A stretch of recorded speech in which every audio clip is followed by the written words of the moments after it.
Welcome, welcome, welcome. Nice to see you all. Hi, friends online. Hey. This is like as close as we get to winter. It's cold. Feeling grateful to be cozy in here with you all. If if needed, and if this is your first time, we have blankets back there. We also have some extra cushions. Otherwise, welcome to the San Francisco Dharma Collective. So happy to be here with you all. And yeah, feels like it's always a special evening, but really lovely to be here with you all as I'm getting ready to go on retreat on Saturday for the next month. And boy, does preparing to leave stir up a lot of stuff. So rich material to work with. And we've been making our way through this text for the last couple months. We're literally just halfway through. And if it's your first time, no problem. This is the Guide to the Bodhisattva Way of Life. It's an 8th century text by Shanti Deva, and then contemporary commentary by Pema Chödrön. But tonight, we're gonna keep working on this chapter around anger, working with anger. So timely, isn't it? Yeah. Really meaningful. And in general, this text, as many of you know and have been practicing, it's the instructions on how do we, with the world on fire, keep our hearts open, right? Just that simple. And the first whole section of the book is essentially like a plea and an enticement of why opening our heart to the suffering of the world is actually the only sane thing we can do. So this idea of bodhicitta, of having an awakened heart for the world and taking in and caring about the suffering of others, that is what will actually bring ourselves a sense of fulfillment, happiness. And we need tools and skills to be able to hold that. Otherwise, we fall into despair. Anybody this week? Or overwhelm, agitation? Yeah. Or just rage. So there's really needed skills for it. And they fall into kind of these basic categories of learning to get really clear in terms of what are our own limitations and challenges for showing up for others fully, AKA owning our shit, right? We would love to say it's the world that's making us angry, sad, frustrated, the whole thing. And yet, of course, it's how we're relating to the world also. And then the other piece, in addition to kind of like seeing clearly our own mind and seeing clearly that we're all in this together, that leads to just that deepening of compassion. That deepening sense of there is like that quivering of the heart when we really allow ourselves to rest with the difficulty and challenges of those around us.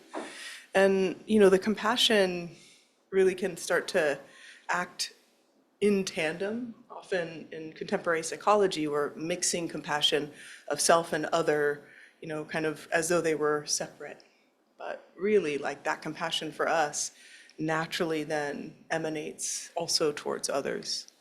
And sometimes, for many of us, the compassion towards others helps us feel the compassion towards ourselves.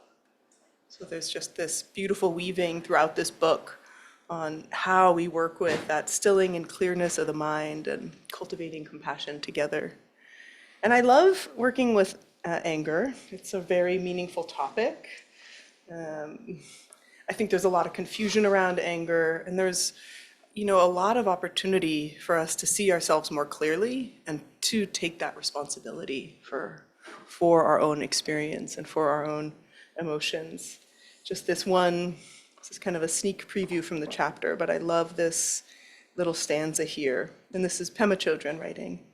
She says, until we start working with our mind, we're ruled by our emotions. They take us over and we're no longer in control.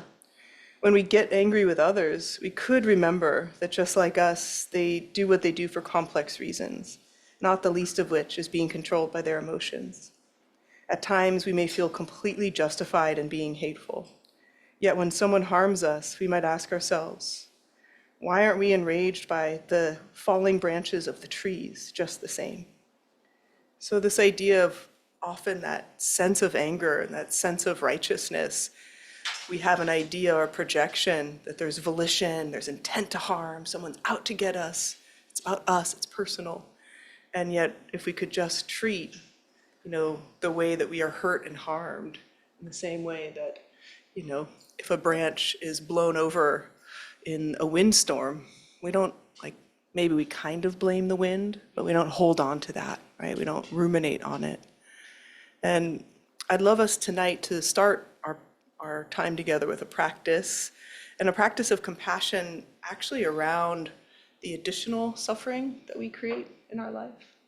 And that's sometimes called the secondary suffering. So we think of having compassion for the difficulties. That's a little simpler. Like, it's hard when we have struggles with mental health or physical health. It's hard when people we love are sick or we're feeling uncertainty about areas of our life. But then there's this other aspect that we add on, this additional mental suffering. And Alan Wallace, who I talk about a lot as a teacher of mine, had this beautiful practice on having compassion for the way that we create additional suffering. Compassion for the ways that we perpetuate our frustrations, that we kind of let ourselves get dragged into those ruminations and anxieties. Sound familiar? And to really, instead of, have this kind of reactive stance to it of, why am I like this? Why can't I just let it be? Why can't I just be free and easy? I'm aware that, being frustrated by this experience makes me have less peace of mind, but we can't stop, right? So it's this ability to turn towards that very human tendency of rumination and just embrace it lovingly. And one of the special things about compassion is we can actually, without a machine, do time travel. So with compassion, we can turn our gaze backwards towards the times when we've created additional unnecessary suffering and extend compassion to that time. So are you guys ready to be time travelers? If not, don't worry. You can just take a little nap or distract other thoughts. But yeah, I love the potential of this practice to transform not only, this moment through focus and attention and care, but to possibly transform, more of this background material in our past. So especially if it's your first time in the center, giving yourself a moment to really take in the space. We're really fortunate here. We have mace at the door. So even if you hear the door open, we're all good. And if it's your first time in the space, you can just, take in and look around in a non-creepy way. Other people here with you. Everybody here is supporting your practice. It's a huge gift to be here. It's a huge gift to show up here. So that sense of generosity that each of us is exhibiting just by being here, really beautiful. And that's why many of us come to practice together, right? Because we kind of get that sense of connection. And then find a posture that is supportive and helps with wakefulness. So meditating late in the day is a little bit of a hazard for many of us. We get sleepy. So if you're in a chair and you can sit closer to the edge, or whatever way feels that it can help you with the lengthening of the spine, kind of an uprightness.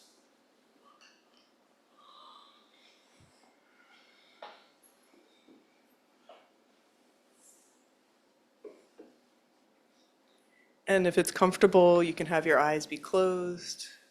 Otherwise, they can be softly focused. Just open in front of you, taking in the light, taking in the space.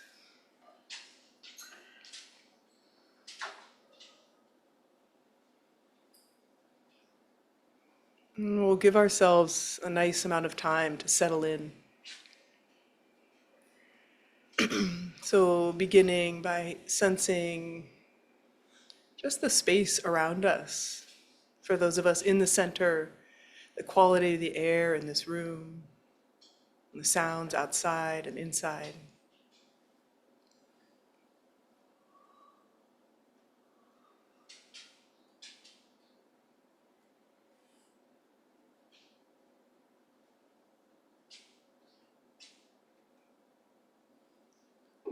And even as we are here, cozy inside, feeling and sensing the beauty of the dark night sky, the new moon.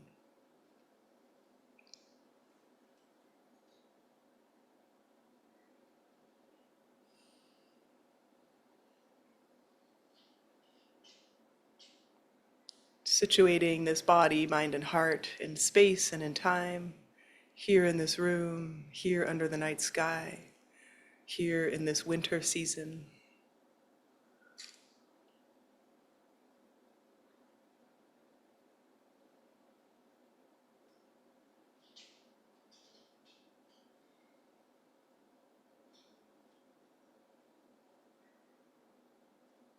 And helping the mind settle by beginning to just soften through the muscles in the face, in the chest, in the belly.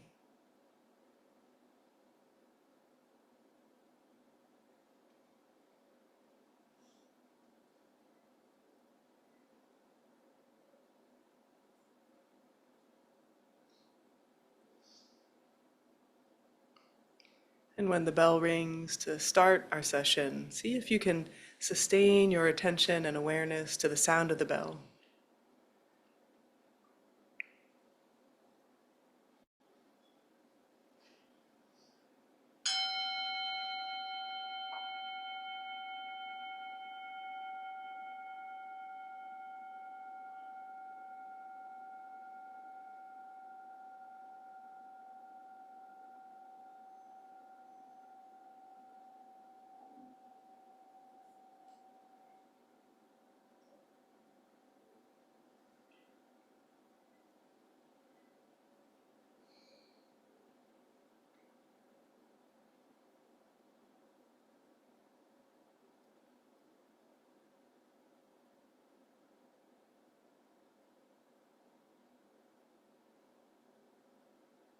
And we'll begin this practice by settling into the body, into its natural state of stillness.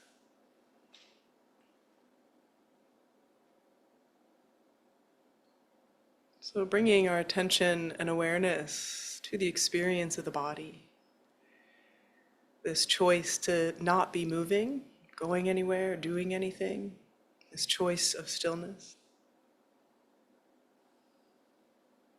And also this saturating ourselves with the awareness of the sensations within the body, without any agenda to change or fix or even label or know, just sensing the body, all its undulating shifts and changes.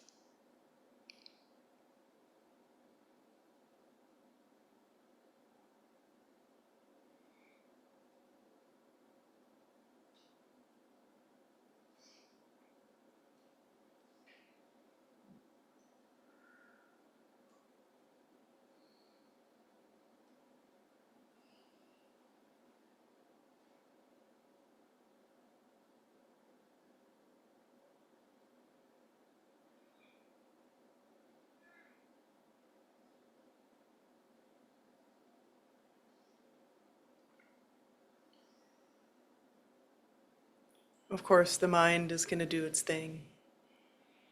But whenever you get carried away by thoughts or memories or images, see how gently you can come back and re-establish attention and awareness to the body. See if it can feel like a beautiful homecoming to the present moment, to this sensory knowing of the body.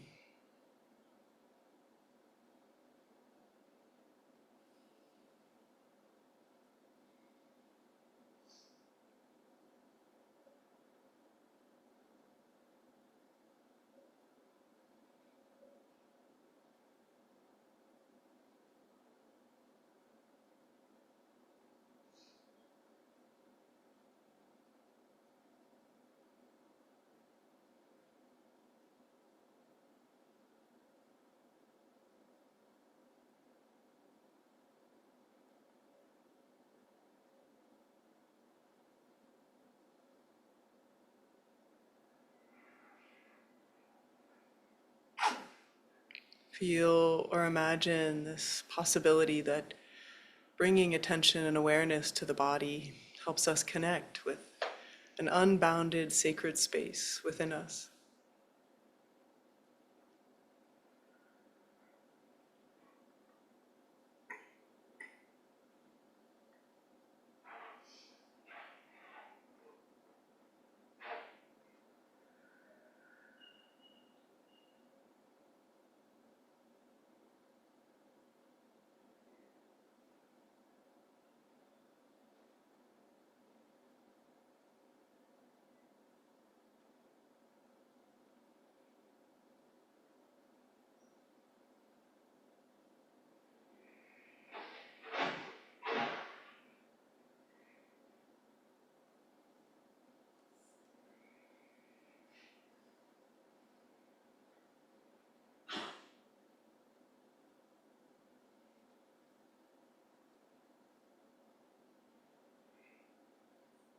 To deepen our settling in, we move to settling the speech in a natural state, one in which we are choosing to preference silence over that inner narration, over the dialogue, coming and going of thoughts, memories, ideas.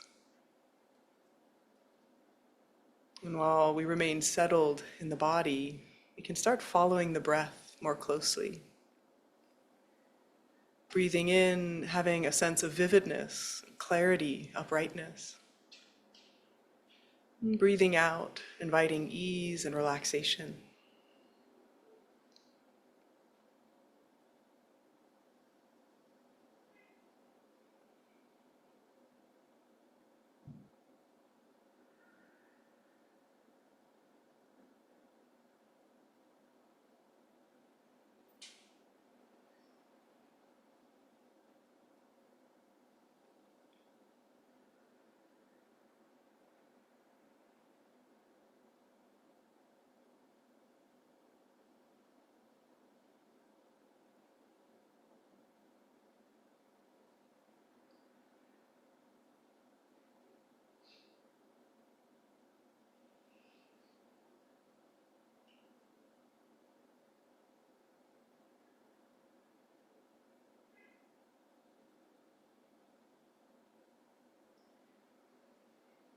And with the gentleness we may find following the breath, we may experience a sense of lightness throughout the body. It's okay if that's not what you're feeling, but just the possibility that as we breathe in and feel that clarity and vividness, breathe out, experience that ease, relaxation, the body itself may just start to feel lighter, brighter.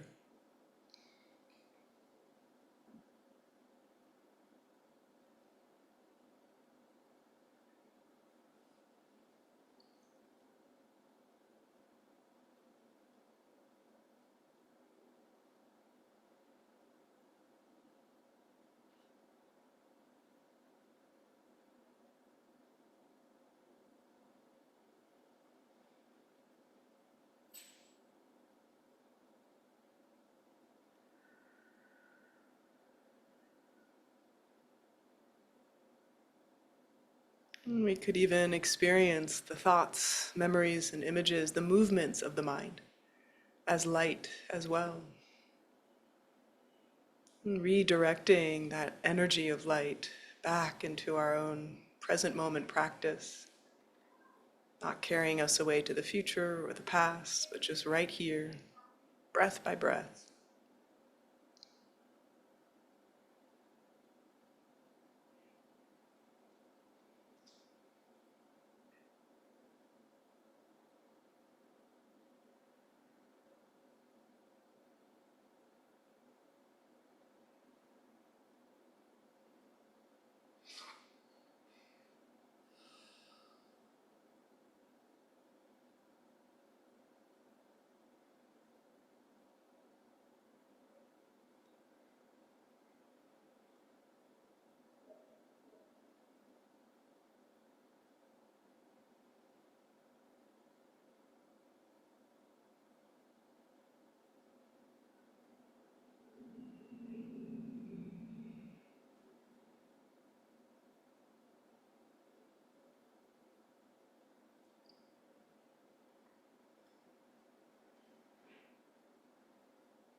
Just 3 more breaths here, inviting that quality of vividness and uprightness through the inhale.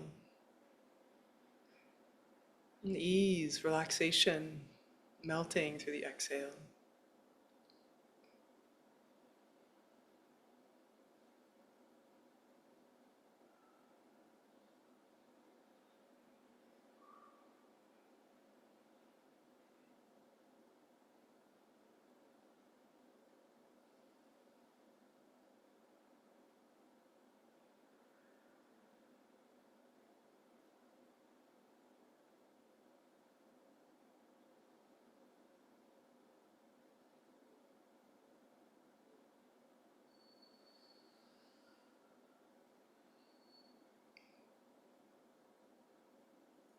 And we round out this settling of body and speech by settling the mind in its natural state.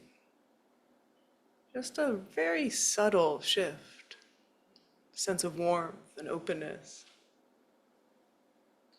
Of course, we still have the breath, we can still focus on it.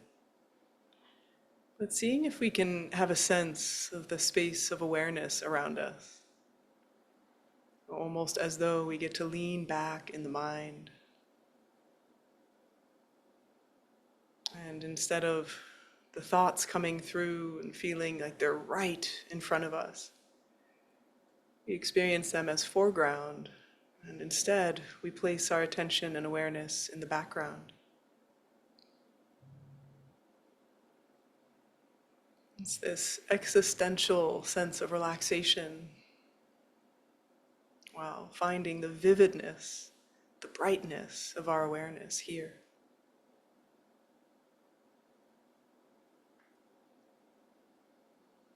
And so the feeling of the body settled in its natural state of stillness, giving rise to the natural state of silence of the speech, and blossoming into this natural state of mind. Open, clear, bright, luminous.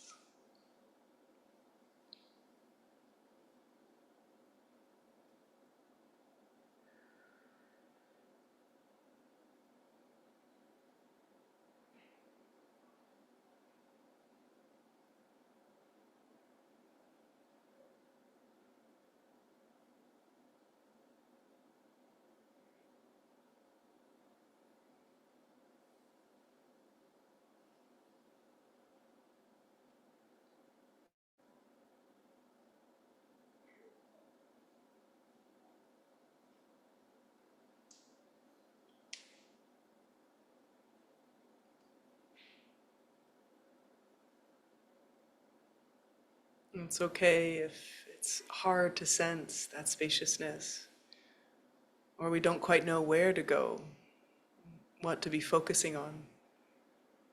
Just maintaining that sense of brightness while inviting a sense of openness without grasping, without expectation.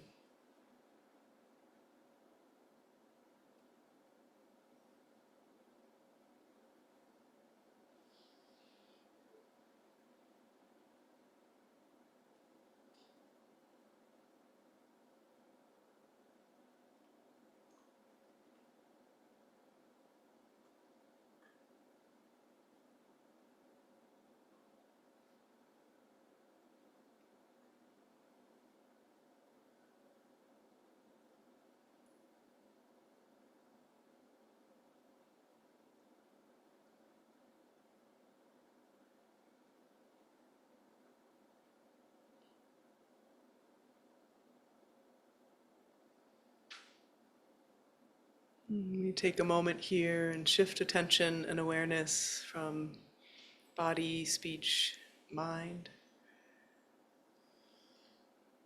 And consider and reflect on our intention for being here. Sometimes this can feel a bit elusive, or maybe it just feels too familiar. So really allow a freshness, considering this world that we are living in, this moment of our lives. What is the aspiration that feels the most supportive, inspiring?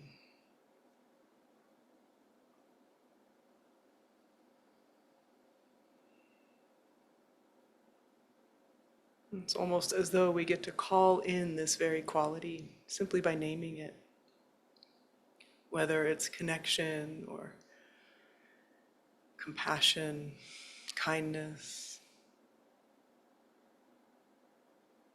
Taking a couple moments and just seeing what arises.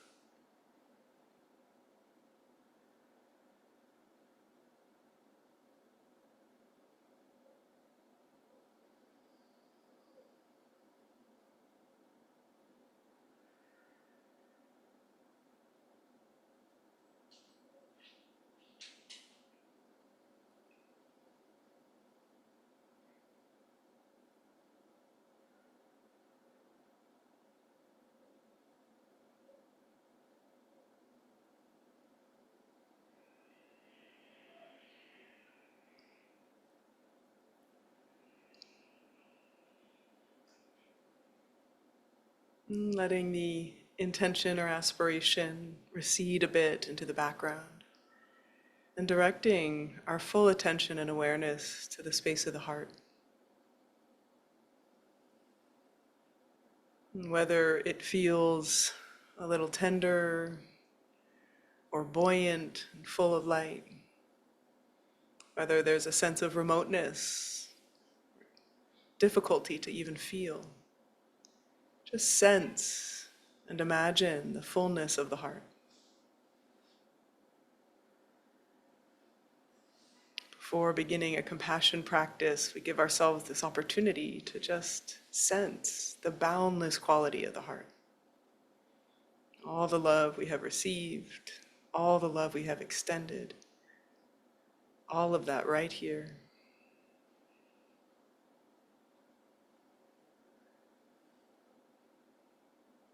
Imagining all the love we will extend, all the love we will receive in the many years to come. It's touching into that almost unfathomable capacity of the heart.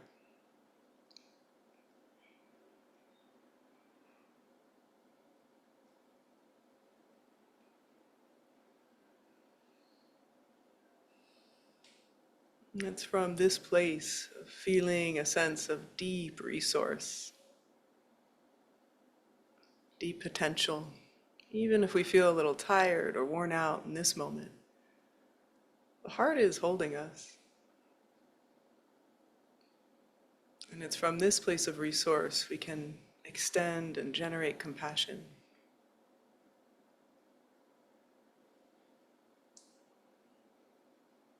For a couple moments, simply breathing in and feeling the space and potential of the heart, and breathing out, feeling the space and the potential of the heart.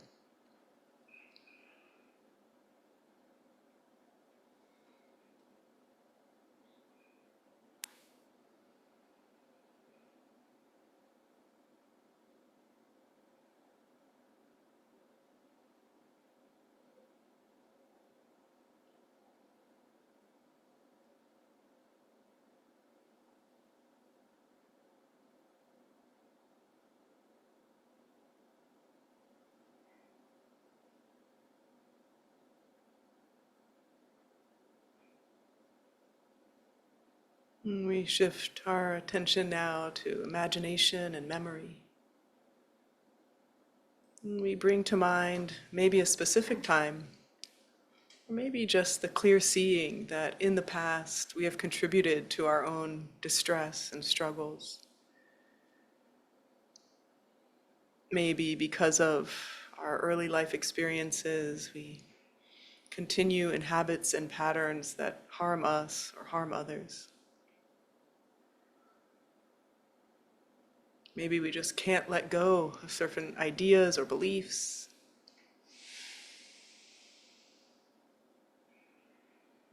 Maybe we let ourselves indulge and separate from our deeper true nature.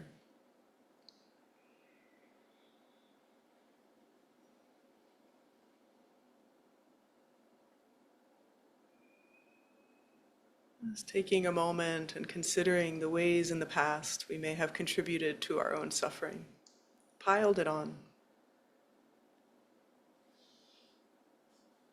And not from a sense of recrimination or harshness, but seeing if we can really generate that deep care of clear seeing.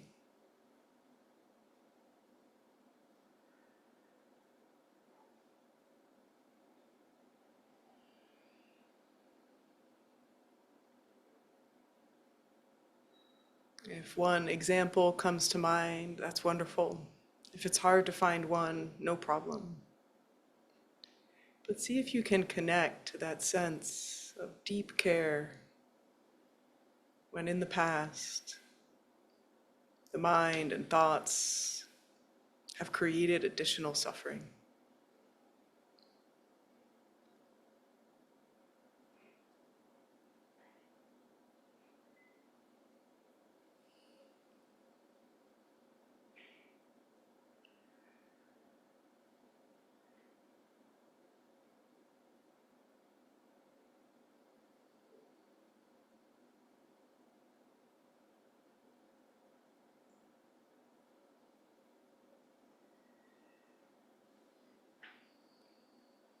And we practice a very simple extension of compassion to ourselves from this clear seeing.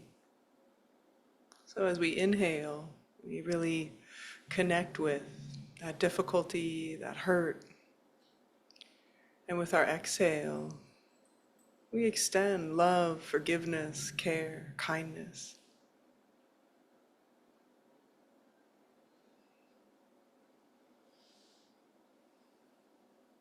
We could imagine almost as though we were leaning back and extending our heart's arms around us in that time.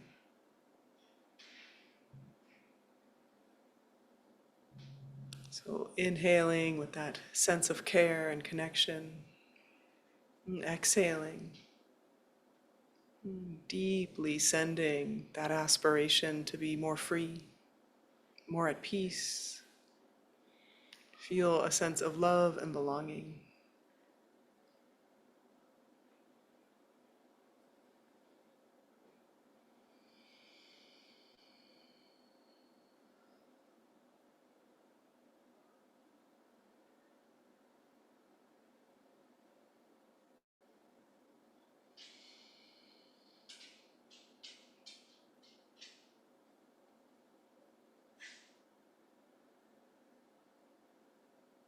If it feels natural, you can extend these simple words of just, I love you, I'm here with you, on the exhale. Remembering it doesn't matter the circumstance, the details, just turning towards our own difficulties with love and acceptance, with openness and care.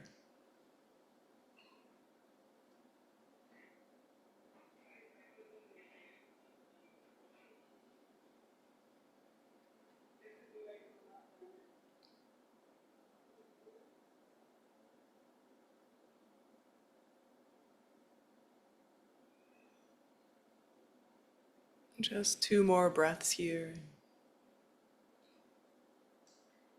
It's okay if it's full of feeling. It's okay if it's hard to feel.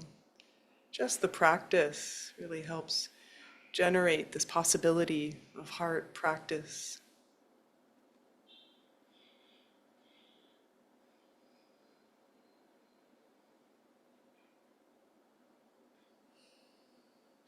And with the next exhale, releasing the image and the words, and just feeling the body.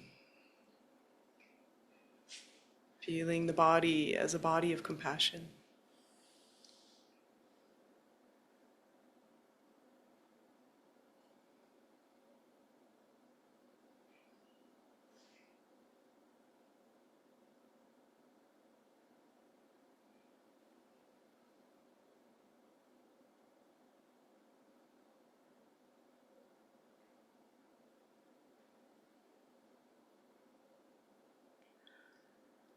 And then opening the aperture of our care, widening the sphere.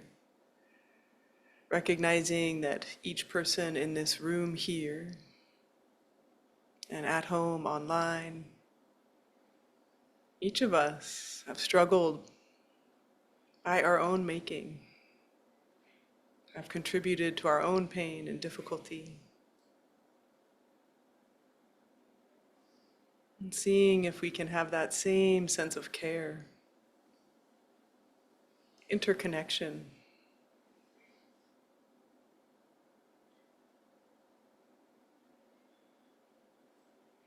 And feel that beautiful possibility.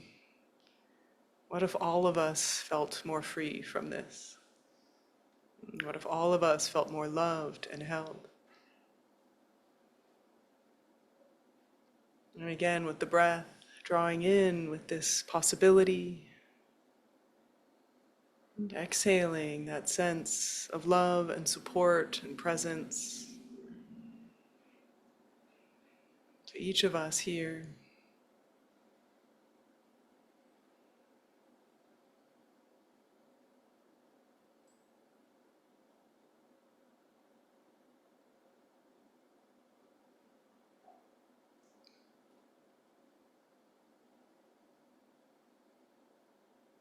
Not knowing any details, any circumstance, just that raw sense of care for the other, for that sense of pain, that suffering, that challenge or difficulty.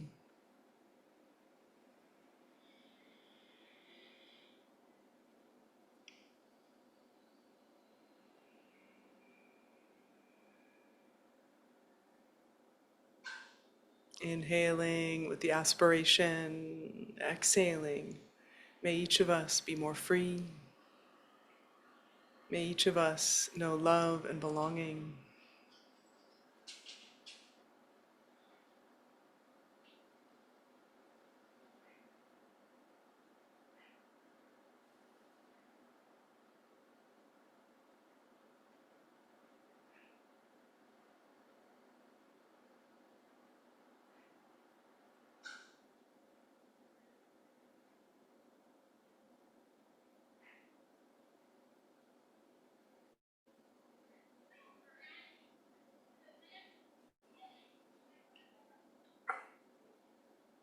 Releasing the words, the imaginings, and again returning to the sense of just compassion throughout the body.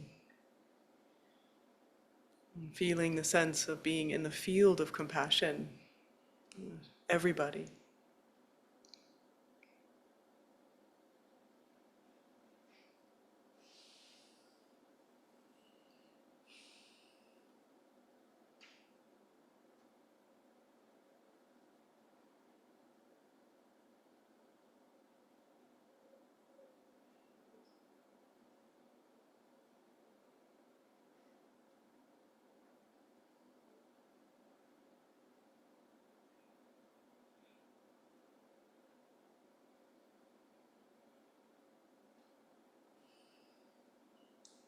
Sensing the compassion within the body and also the compassion of our awareness. All pervasive compassion, no target, no barrier.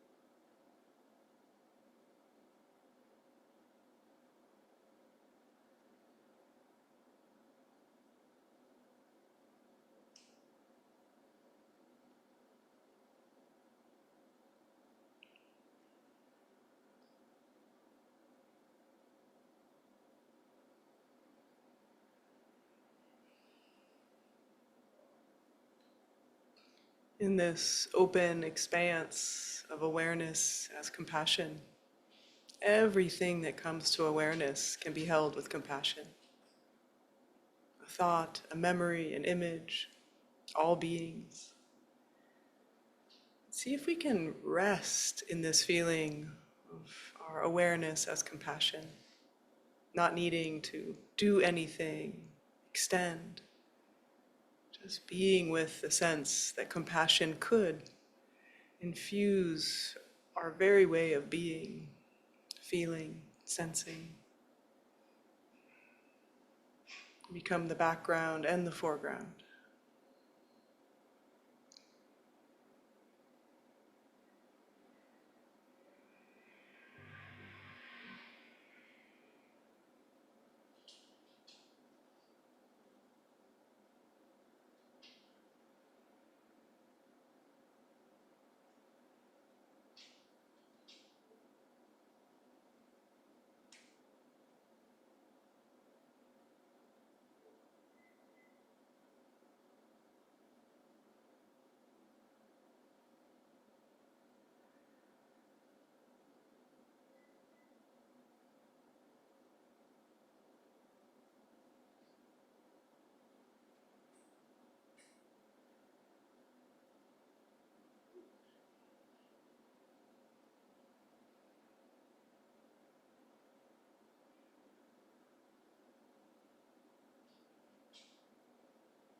And when the bell rings, see if you can maintain some presence of compassion that is here with you now.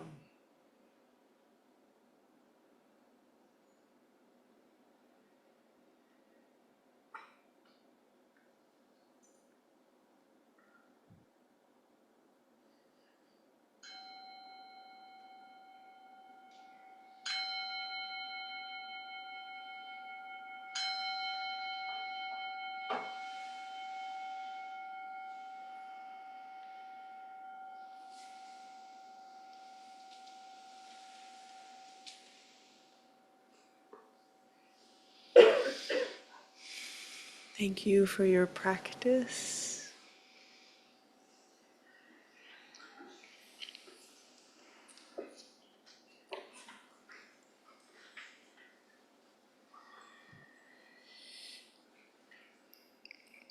So here at the San Francisco Dharma Collective, we have the amazing good fortune to be in community, practice community. And as we constellate together every week in a slightly different form, we get to practice compassionate community every week. It's needed at least that often, right? And to do so, it's a process of reflecting and sharing in which we really are inhabiting that body, mind, heart of compassion in what we're saying and also in how we're listening, so that as best as possible, we can all feel free to connect and share with one another. And so part of that is in your listening, right? The profound obstacle of overcoming judgment. So be compassionate with your abilities with that as you're listening to others, recognizing we just don't know about the other's experience. And then as we're speaking, also really being considerate of what we're saying and how we're saying it, given that we don't know what everyone in this room is coming here with. So that could mean that we consider speaking in a way that's clear and kind. We consider speaking in a way that's pithy, right? Just a way that feels like it's really in compassion for all of us here.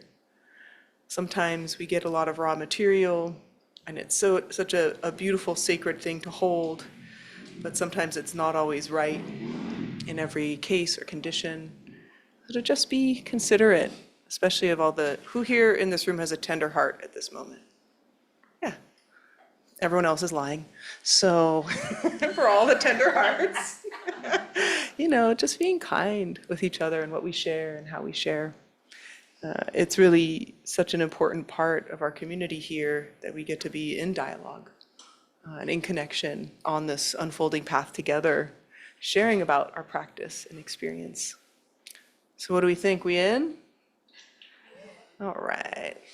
So before I get into the content for this evening, yeah, I would love to hear, for folks in the room, we use a little mic that is not amplified, but just so folks can hear online. And for folks online, feel free to raise a hand. Any questions or comments on that practice? We haven't done it here for quite a while. Any, yeah, anything you'd like to ask about or anything you'd like to share from that practice?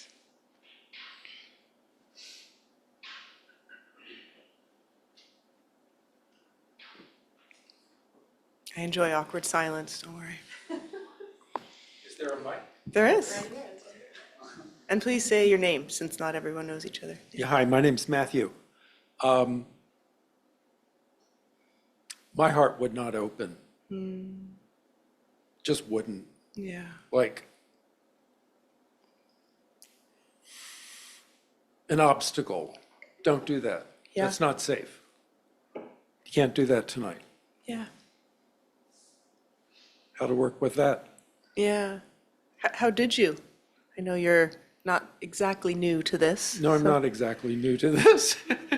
And I kept saying the usual things like, be compassionate toward the heart that won't open. Yeah. Be compassionate. And it all just felt, bleh. Yeah. Yeah. Just felt like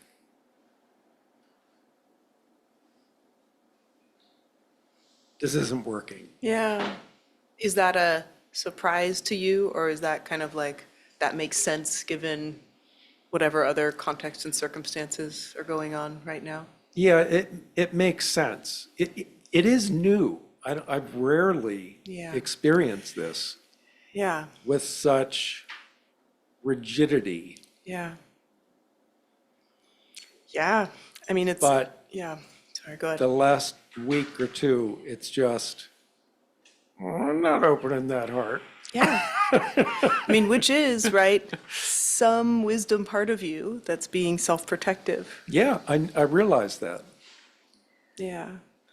Yeah. Anyway, that's my comment. No, I really appreciate it. And I think it's so important because often we think, God, compassion practice is so hard. I feel so much. But compassion practice is really hard when we don't feel. And it's actually this kind of, I don't know, for me, when that's happened, I'm like, oh, shit. Like something's really wrong. Because it is, right? It's still a natural part of this human experience, right? Our heart becomes open and too open and we collapse. Our heart becomes open and feels supported and our heart shuts down, in self-protection. And it's not like we can just be like, get open. Right. I'm not doing that. I wouldn't imagine. And I'm not beating myself Yeah. up for Yeah. my heart not opening. Yeah. But it's just keep practicing and I mean, see what happens, I guess. I guess, you would have many ideas as well. Mine is, when that is happening, so when we are kind of in, what would be classically called a more avoidant stance, right? We are suppressing at a very high level, right? Our emotional experience. Yeah. And when Yes. we suppress what feels bad, we also suppress what feels good. Yes. It's not an undulated system. So I often try to move towards like sensory delight. So that could be something that smells amazing and really letting yourself smell it, and it's like walking in, so it's not going to happen for a couple of days, but walking into the sunlight and feeling the delight of sunlight. So instead of trying to open to the hard, like soften to the good. Good ideas. Thank you. Yeah, thank you. Yeah. Anybody else? Yes, please. My name's Max, and I am new to this practice, so it would be helpful if you could define the terms a little bit. Specifically, I'm curious about the distinction between compassion and pity. Yes. Great. I love defining term questions. Thank you. Really brings out my nerd. And this is, it's such a great area of, then there's also empathy, which gets kind of thrown in, which I'll just put in for fun. This word pity really has the connotation of, I'm so sorry for you. There's like a downward gaze, right? And pity can kind of have, it actually, though it's meant to be something that feels warm or is experienced as warm, we can experience it as like, no. Like, I'd rather you not express anything than express like, oh, I'm so sorry, in a way that feels distancing and othering. And it's funny because sometimes sympathy is also defined that way. Like, where we have like an amazing compassion researcher in the room, so I'm just looking over at Erica. You tell me if there's other things to add in. And I think also, there's a way in which I think compassion needs empathy within it to be a full flowering. So the compassion that's maybe just, I want others to be happy, beautiful. But the actual Bodhisattva prayer, the one that the Dalai Lama, repeats every single day, is not just, I want other beings to not suffer. It's, I will be an island for those who need landfall, a lamp for those who need light. I will be the medicine and doctor for those who are sick. And this idea that I will be what you need of me, that's compassion. But in order for us to be that, we have to know what the other needs. It requires empathy. And so that piece too of, compassion for the suffering we've created for ourselves. Self-empathy is not a word, but it is kind of this, we actually have to know what are the causes of our suffering to have appropriate compassion. Because we can actually apply compassion in not the most skillful way. Like compassion to our, righteous anger towards others. Like, oh, this is so hard for me that I am so right and everyone is so wrong. So we actually would feel good. But, we actually have to be really clear on like what we are having compassion for, whether it's for ourselves or others. It gets really tricky with others, right? Especially others who are harmful. Another big thing that comes up is, why would I be compassionate to someone who is causing or creating harm? And, kind of the wisdom to recognize not having compassion for the harm they're doing, but all the causes and conditions that lead to it, which is a lot on this kind of anger chapter. We unwind our anger by recognizing the complexity that leads to someone being a total asshole, right? So really need to like get under that and unwind it. But yeah, great question. Yeah, no one likes pity. And the empathy piece, some people will say, there's been a lot of debate in the intellectual fields of the neuroscience of compassion and the neuroscience of empathy. And there's this idea we could burn out with our compassion or we could burn out with our empathy. Totally understandable, right? It is hard to feel like we're holding the suffering and pain of others, even of ourselves. But there's a difference between the empathic distress and the empathic concern. And that concern is what leads to compassion.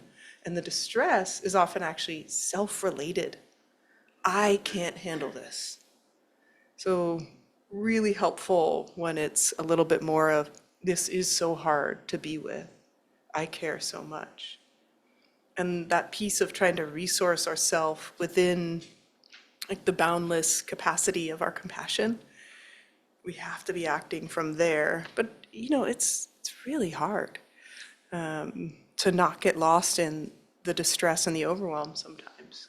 So that too. Thank you. Yes. I just had a question off of what you were just saying. Do you Yes. think that control plays a part in that distress that comes into it, Yes. where they have to let go of control to fix something? Yes. Will you say your name too? John. John. Meaning, let me just make sure I understand it. Part of our distress is because we feel we can't control it. Yeah. Yes, 100%. I know this, having an agenda and trying to control is the root of most suffering, right? And it's interesting because that sense of self-efficacy can really help us with the stress and burnout. But often we think that efficacy is related to outcome, like, oh, I can really be compassionate if I know I can successfully help. And the whole orientation of, give up all hope of fruition, do it even though you don't know it'll work. Do it and keep doing it even if you're not sure the outcome in this lifetime. And so that releasing of the controlling of how it turns out can really support compassion. Yeah, thanks. Oh, hello. Hi, I'm Victor. Good night. I don't know, when I was hearing about pity and compassion, I started thinking about it, and in my humble opinion, compassion is comes from a more sincere place from the heart. It's like when you show genuine care for other person's well-being. Yeah, And pity sounds to me that it comes from a slightly more arrogant place, because yes, you may feel slightly superior to the yeah, person that you're feeling uh, pitiful or empathetic, and so I think there's an ego element that distinguishes both of them, and yes. that's my humble observation. Beautiful. Yeah, beautifully said. And I think that's why, working with compassion isn't just generating compassion, it's also seeing really clearly. The Joan Baez song, Who But by Fortune? This idea that we deeply care because it could be us too. It's not, there's no separation. And as you're saying, Victor, this like egoic sense of I am in a different place. I am somewhere, I'm somehow distinct from that suffering. It's just an illusion. It's a total illusion, right? So, yeah, thank you. Buddy else? Yes, Ulysses.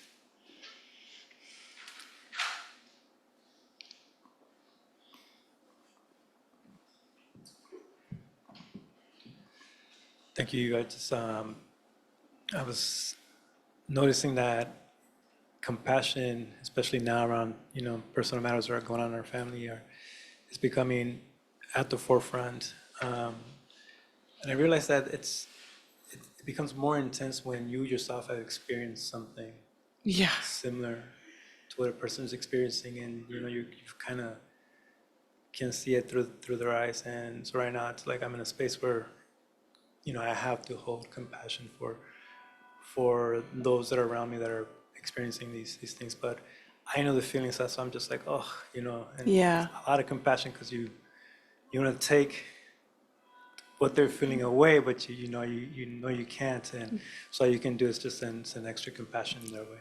yeah. Thank you very much. Beautifully said. And that is like, if we've experienced great loss, to then meet someone who is going through great loss of a similar type. It's like there's like a whole other chamber of the heart that's available. I think after I lost my mom, it was, just such a difference of like the kind of surface area of my heart. Just had more to care, more to support. And that is, so much in this Bodhisattva guide and in the Lojong slogans of all adversity is the path, right? If we let it make more surface area instead of, right? Like we could, blame ourselves or blame others or just deny, avoid. But yeah, such a huge potential when we keep the heart open, as you're doing beautifully. So thank you. Yeah. Okay, anger, too much compassion, guys. Yeah? I really love this chapter. I think it's probably one of, the pithiest, simplest, clearest ways to kind of wrap the mind around anger that I've ever read. And it's a really simple framing.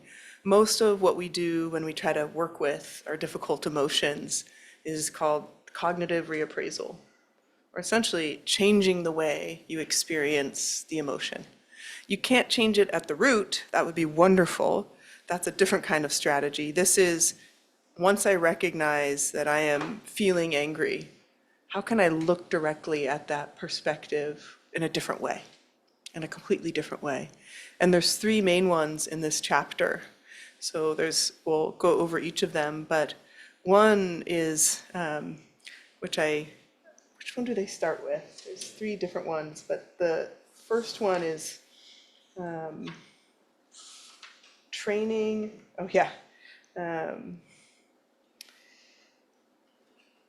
understanding the sheer complexity, right, that contributes to any given act or experience. So whatever it is that we feel angry about, we know like this much about what's actually happening. We know there's so little that we can actually understand from the bigger picture. Another piece is recognizing scope. Like often what we're angry about and feel totally inflamed, in the scope of all the things, like it's okay, right? It's okay, or it will pass. So complexity meaning that specificity, there's no way we can quite understand. And then that scope of really putting it into a bigger frame or picture. And then the third is kind of my favorite and definitely appropriate for our times, which is every time you're experiencing anger, remember you're going to have so many more times when you're going to feel angry. So use it as an opportunity to train for greater adversity. You're like, yes, I'm pissed. Now I get to train more. Because this is going to be like the training par excellence, right, of our time, is how to not get overwhelmed. And a little bit we talked about this very first stanza in the chapter, which really freaks people out because I think it's often misunderstood, of a single so good works gathered over 1,000 ages, such as deeds of generosity, a single flash of anger shatters them. You're like, oh my God. However, it's really talking about if you're kind of superficially giving, like in generosity, but you're not embodying the actual bodhisattva, then your anger is going to like shatter the illusion of your goodness. And that there's a real difference between anger, which occurs all the time. Am I right? Yeah. Especially little irritation. I say anger and people think it's like you're yelling your head off. I mean feeling irritated, pissed off. Like if anybody got here by any mode of transportation other than walking with like a lot of time, you were probably slightly frustrated, right? Just that kind of agitation level anger is so prevalent. But that's very different than hatred and ill will. Like that desire that others, have bad outcomes, that they suffer in some way. And that's less of an emotion which arises and falls, and more of kind of a mindset, an orientation.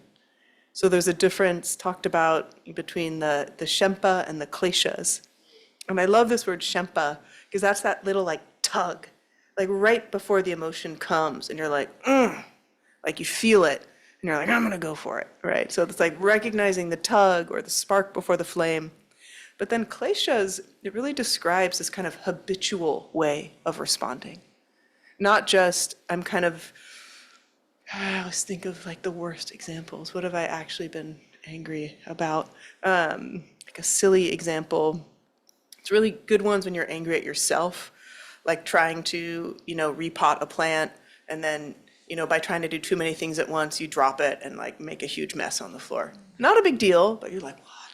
That sense of anger that's like temporary, that's not a big deal. But if you orient towards yourself in a way where everything you do, you're looking for that confirming information that like you blew it and you suck and you're always doing it wrong.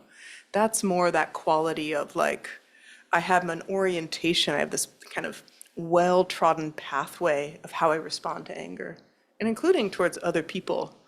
I was riding my bike the other day, really early, like 7:30 in the morning, going out, and even though the car was completely closed, there was a woman next to me who was yelling angrily so loud at her phone that it like startled me, and just toxic. I couldn't even actually understand what she was saying, but she was like so mad at someone. And I had my first reaction of, wow, like, this is a horrible person. I gotta be honest, that was my first, like, God, it's not even 8 a.m. and this is how angry they are. And then the second of like, oh my God, like, not only do I not know the situation that's happening here, right? Could be justified. I have no idea. Could be something defending her daughter or so, but like, it's not the entirety of her, right? And then, she is suffering. And that idea, especially in the first part of this chapter, that when we experience anger, we obliterate the possibility for peace of mind. And for me, always, almost always, my intention is greater peace of mind. That is really, and anger is the opposite. It's about as far away from that as possible. So kind of how do we help ourselves with that peace of mind? And it's not always possible, right? Anger is a very useful tool when we're being threatened, when we need that energy. So I want to start with these first ones here. Yeah, the meta practice in the chapter is all about patience and these different ways to use patience, largely through kind of greater understanding. She says here that the first category of patience comes from reframing our attitude towards discomfort. The second is from understanding the complexity of every situation. And the third is that through patience, we can develop, this ability or tolerance over time to be with all difficulties. And, that first one, that kind of ability to be with difficulty, I think less and less in our culture and in our time do we develop something like distress tolerance. Like, we're so oriented towards feeling good, not having difficulties, things being easy. And yet developing an ability to be with what is uncomfortable, it just is it's so important for so many reasons in our climate catastrophe and in this whole situation in our world, but really for being with emotion. If we can't tolerate a little discomfort with our emotions, we're gonna totally overexpress them. We're gonna say things we regret and end up feeling like we're kind of cleaning up after our mess. Because like holding the difficult charge, holding the Shempa is really hard with emotions. Okay, so this first one here is the Karna folk, devoted to the goddesses, endure the meaningless austerities of being cut and burned. Why am I so timid on the path of freedom? So Shanti Deva is talking about, this certain religious group at the time, the Karna, who as part of their religious practice, they do kind of, ritual cutting and burning. And essentially he's saying, if they can do that for their spiritual practice, why can't I tolerate being patient with my anger? If we have a real purpose in what we're doing, we can actually make progress in that way.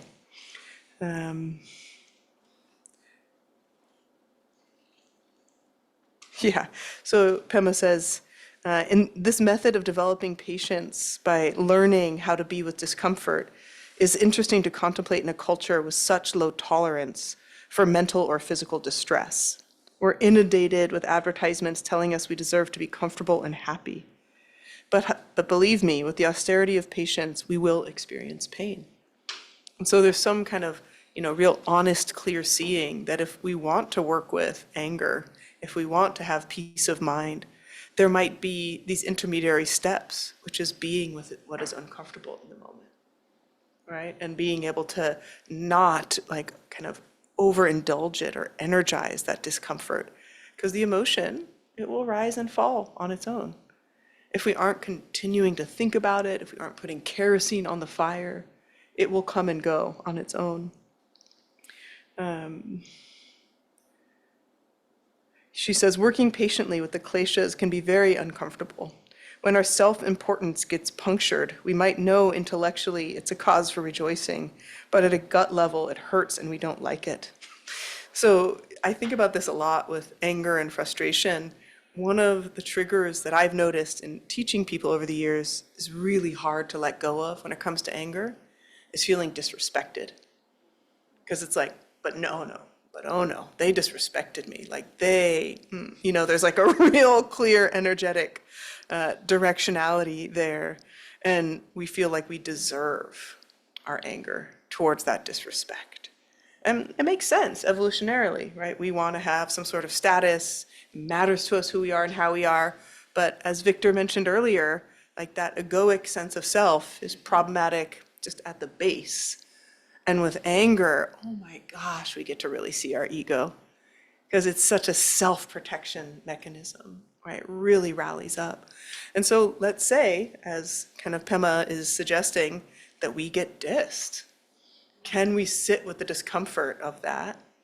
And also like give it the time, because maybe it isn't what we think, right? What might feel disrespectful could be our misinterpretation. That's one thing. And then also like being disrespected and feeling angry about it, that actually, if we take a little space, if we have a little patience, we might get more information. We might see like, actually, I'm pretty sad and disappointed that I'm not being seen. Like, in fact, I'm being looked at this way, and I'm like so ready. But actually, there's other things that I can learn from it. And even if, let's say, we decide the disrespect is not okay for us, it's time to put up a boundary. Not reacting in that moment, 100% going to be a better plan, right? There's one way to ensure that your anger is heard is by not actually expressing it when you still feel angry. Like any way you can with that patience. So essential, so important. The next stanza is, there's nothing that does not grow light through habit and familiarity. Putting up with little cares, I'll train myself to bear with great adversity. And I love this one. It's so practical. So instead of trying to start our practice of developing distress tolerance with anger by reading the cover of the New York Times, like don't do that. Start with like your little cares, right? So, a little sense of irritation that someone didn't turn on their turn signal, or your favorite tea didn't get restocked, or like whatever like stupid thing you can feel irritation for, like work with in that moment, as we often do, like just shaking hands with the sense of the emotion in the body. Like, ooh, I don't like it. Okay, where is it? How is it? And then just letting it be. So that like beautiful instruction and I like it. There's nothing that doesn't grow light through habit and familiarity. I don't know if I buy it, but I like the idea. Like getting to know it and familiarity, everything is like, it kind of has that everything is workable feel. But the putting up with little cares, I'll train myself in adversity. And then this is like also putting into real like clarity, just that scope aspect. Do I not already bear with common irritations, bites and stings of snakes and flies, experiences of hunger and of thirst and of painful rashes on my skin? Heat and cold, the wind and rain, sickness, prison beatings, I'll not fret about such things. To do so only aggravates my trouble. So in one, he's saying, why would I be upset about frustration when I'm not upset if I get an insect bite? There's not that same like, I shouldn't have to bear this. This is so itchy. I can't do it, right? Like, put in perspective, like, how hard is it? I mean, actually, I do feel like being angry and not expressing it feels kind of itchy, like there's that like, So can we, instead of directly feeling our entitlement to express it, just be like, this is just another thing, like having a rash or getting a bite. I can just be with this. That reframing of our experience of the distress.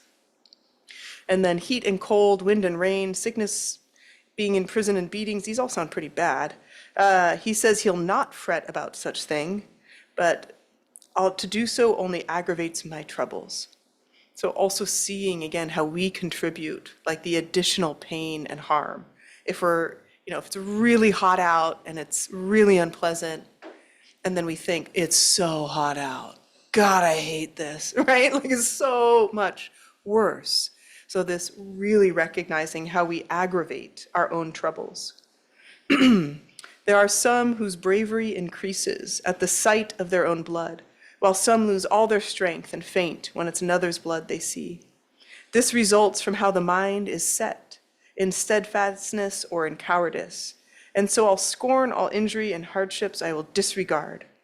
So it's pretty interesting that he kind of recognizes this whole field of psychological research on mindset that will happen centuries later. You know, how we react to what we're experiencing is not the experience. So this core teaching in Buddhism of dependent origination, right? It's not just that we hear a sound or have a certain smell, it's how we rise up to meet it. Our reality is shaped by that co-arising. And so if we are like turning our mind, you know, saturated in compassion towards that wonderful car alarm going off when we meditate, it's a very different experience than like, what? Why are we on 24th Street? Who decided to open a center on 24th Street? I love it. I think it's support for our practice. But we can really shift it, right? It can shift everything. It was actually louder on 23rd Street though, wasn't it? I was like, what was that? The center used to be like 3 blocks away. And We don't have any camping out quite front. yeah, no, they would like camp out in front, like, you know, play like, actually usually good music, but like so loud, like, you know, shuddering on the rims. Yeah. So easy now. See, we trained for adversity and now we really got it. Yeah. So I just love this mindset kind of prescience that he has here. And Pema says, the point here is to not mistake our relative reactions for absolute truth. If the sight of blood upsets us, we can't really blame the blood. It isn't what happens that makes us unhappy or happy, it's how the mind is set. What makes us suffer is the way we think about what's happening. So then he says, when sorrows fall upon the wise, their minds remain serene and undisturbed. For in their war against defiled emotions, many are the hardships, as in every battle. And I sometimes get a little weird on this one because I've heard some interpretations of the teachings around, you know, we should be so kind of clear and spacious and in some ways patient with any emotion that we don't even feel grief and loss. And I don't think that's like something to aspire to, right? But there is a way, you know, there's a different way that grief and loss can land in us if we have a different mindset with our grief and loss, right? That is certainly true. So then the next stanza is, thinking scorn of every pain and vanquishing such foes as hatred. These are the exploits of a conquering hero. The rest is slaying what is dead already. This is when he gets into his war metaphors. So Pema describes it here. He says, in ordinary battle, soldiers kill those who, like all of us, will die sooner or later. But when Shanti Deva says, slaying what is dead already, by killing, they are also strengthening the habits of aggression that last far longer than any adversary. The greatest heroes and heroines are not those who fight out of hatred, trapped in the bias of right and wrong, but those who patiently face hardships to gain victory over anger, prejudice, and war. The point of Shanti Deva's analogy here is that no one is more worthy of respect than someone brave enough to refrain from escalating their anger. I mean, that is awesome. Can you say that again? Yeah. The point of Shanti Deva's analogy here is no one is more worthy of respect than someone brave enough to refrain from escalating their anger. Can you imagine if that was our definition of heroship? Yes. What's like the second part to that? Because like I definitely like it. I'm one of those, used to be one of those individuals. Well, not used to be. It happens every once in a while. Where I would get angry, right? Someone's angry at you. And then I try doing that, and especially with family. Like, they're like screaming at you, and I'm just like, oh, I'm just not going to get angry. And I'm like, cool, I got this. But then they're kind of like insulted that you're not angry. So they're like even angrier at you, and you're like, oh, I can't hold it for this long. So it's just like, there's just like you try, well, at least in my case, I've Yeah. tried it in family, just like Yeah. they're just kind of like, it's hard, No, and I think also your point, which is these are really relational. This isn't just like, this is what I will do in battle. Here's my shield against everything. Like, it is a dynamic interaction with the world. And it's not just, stoic patience. There's a term that the psychologist John Gottman talks about, stonewalling in close relationships. And that's when one person in the relationship, usually the man, just saying, feels feels overwhelmed and goes like stone, right? Goes like, and then the partner gets even more upset, right? Because they're not available. Like they're like, why don't you? And one don't you? And they're like, and then they're like, wow. And so that, there's a dynamic. And so you can't just like undo a dynamic with one strategy. That's the truth, right? There needs to be, all the other work in harmony in relationships and in family. So yes, absolutely. And so it might not even be, I think what you're suggesting is sometimes it's not always skillful to just like throw down one strategy. It makes it worse. Yeah. Like, and it just happened to me. My brother was visiting, and I'm just like, and I was preparing, like he's gonna come, he's gonna stir the pot. So I'm just like, I'm not gonna argue with him. Yeah. And not arguing with him, it was like he was like, "You're not gonna say anything," and it's just like, "No, I'm not gonna say anything." And Yeah. it was just like made it worse. I'm like, "Oh God," but it's just interesting how they react. Yeah, and I do think again, like modulating our own responses. So like, okay, so this is actually feels like punishment to him or to, some sort of like harshness. What's the other skillful means, with compassion here? And I think compassion, it has its 999 arms, right? And so there's one of like no or like not speaking, but there might be a different one of like distraction, like, oh, I hear you. Oh, wait. Is there like, is that ice cream truck outside? Like whatever it takes, to like redirect the energy. So I think as long as the intention, like you can stay with the intention of like, I just want to be in harmony with my close people.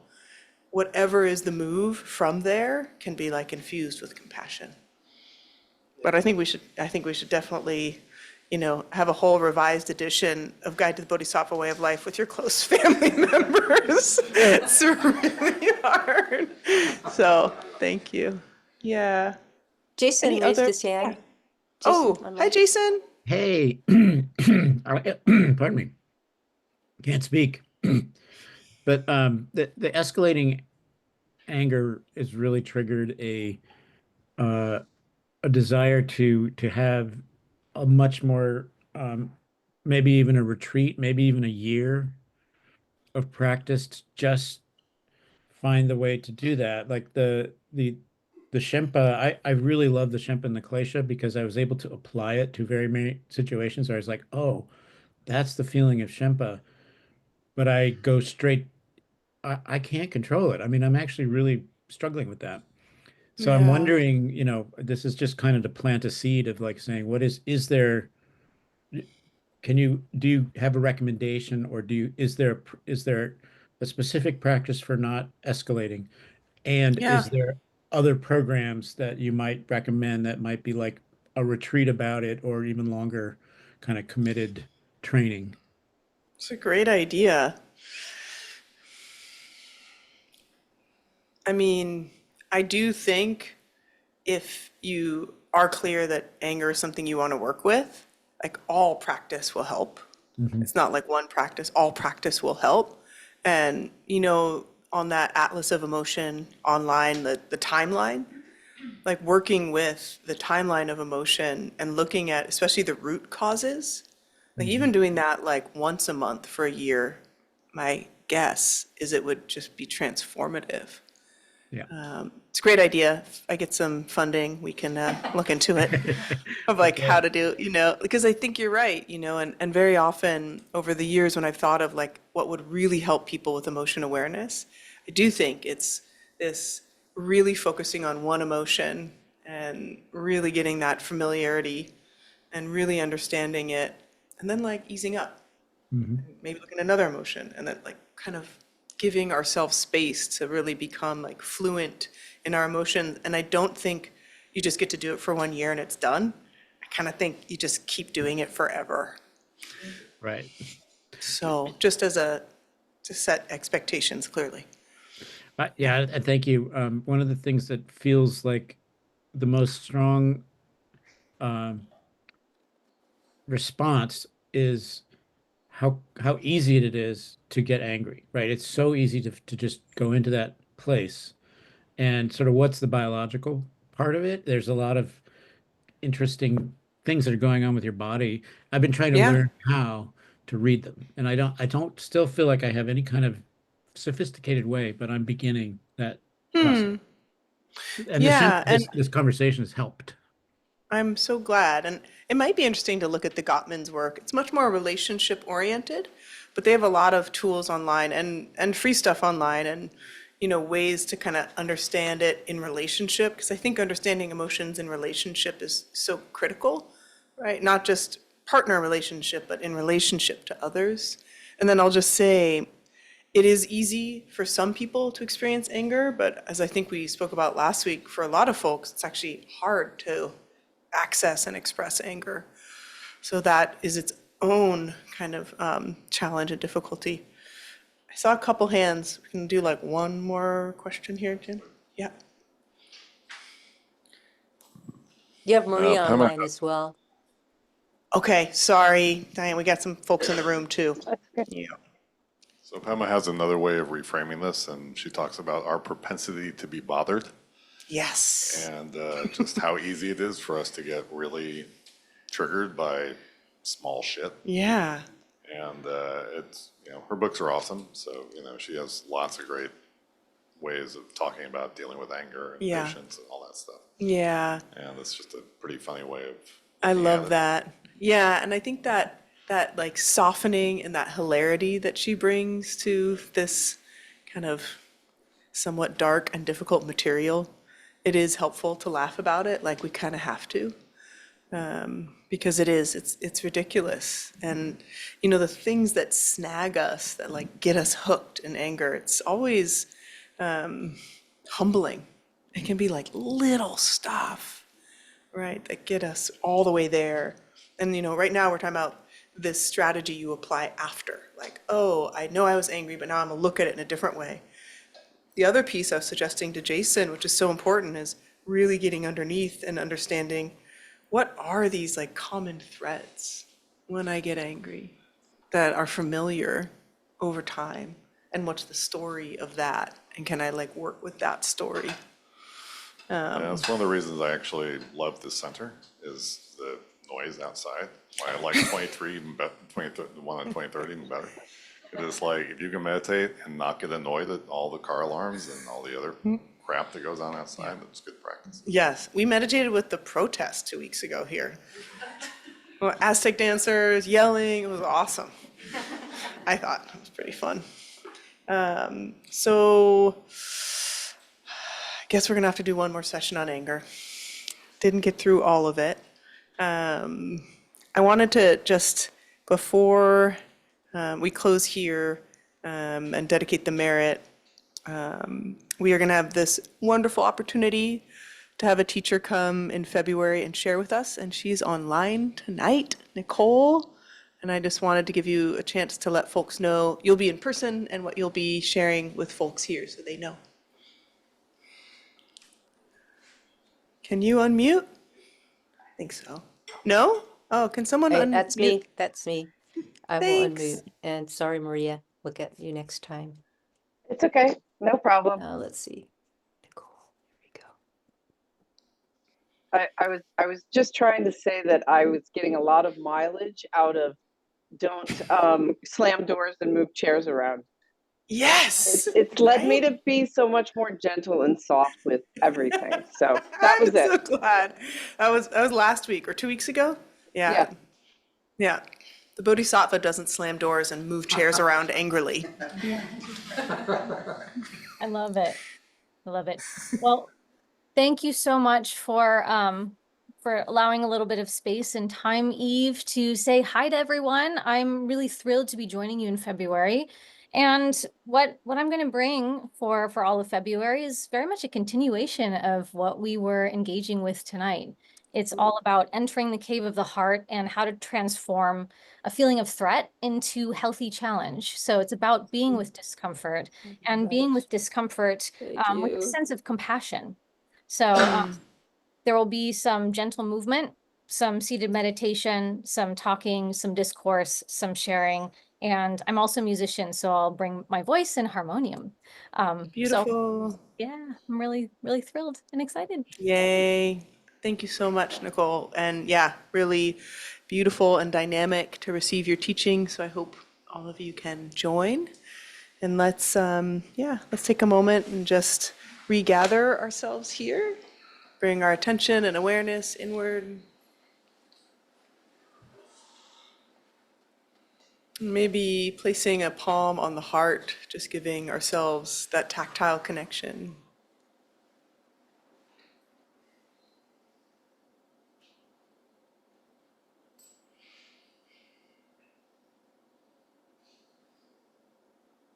And connecting with the energy that we've gathered here together this evening.